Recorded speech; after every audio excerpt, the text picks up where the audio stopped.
Bremerton! Josh Farley with the Kitsap Sun here. I'm outside at the Motel 6 off Kitsap Way.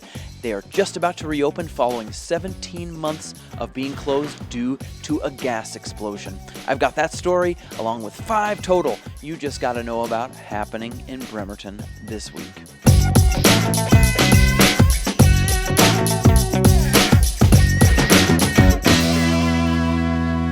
Welcome back to this edition of the Bremerton Beat Blast, sponsored by the Admiral Theater. Story number 1 today is the Motel 6 off of Kitsap Way. 17 months ago, it suffered a devastating gas explosion, which nearly killed a man and injured several firefighters and police officers.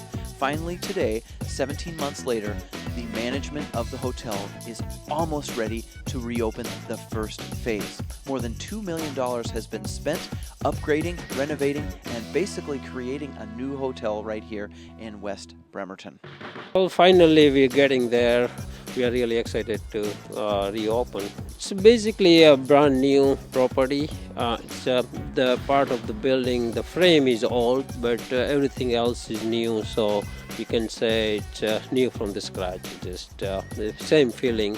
Story number 2 on the Bremerton Beat Blast this week is about the USS Turner Joy. The museum ship that sits out on the Bremerton waterfront is due for the dry dock. Every 15 years or so, it has to go into dry dock to scrub all the stuff that grows on its underside to keep it on the Bremerton waterfront where it belongs. Coming up, we call it Historic Preservation Project. It's a dry dock and cleaning and painting of the bottom of the ship. It is once in every 15 years. It's a required maintenance item. And we've been putting the funding together over the last 5 years. We finally reached a point where we had enough funding to go get that started and get it done. Story number 3 on the Bremerton Beat Blast this week is about the NAD Cabin. Unfortunately, an effort to restore the cabin has failed. The board of directors has disbanded, and they've submitted their intention to the city of Bremerton that they can no longer do the restoration project. The reason of which is that there was just not enough community interest in saving the cabin. The cabin was built in 1934 and was part of the Civilian Conservation Corps under New Deal legislation passed by Congress and President Franklin Delano Roosevelt. Now, the cabin's future is very much uncertain. Jeff Elevato, the Parks Director for the City of Bremerton, says they are not sure what will happen to the cabin now. Story number 4, how would you like to walk, run, or bike between Gorst and Bremerton?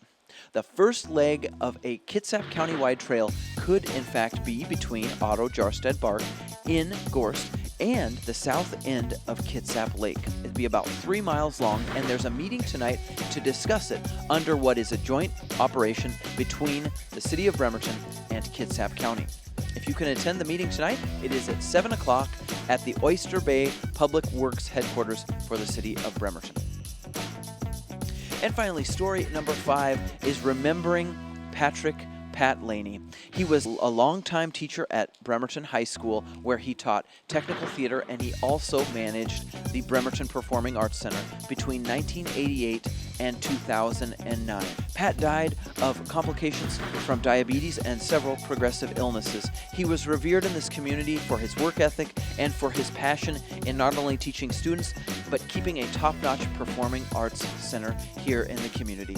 A memorial service will be held for Pat at the Bremerton Performing Arts Center at 2 p.m. January the 29th. The public is invited to attend. That's going to do it for this edition of the Bremerton Beat Blast. I hope you have a great rest of your week, and we'll see you again next Tuesday.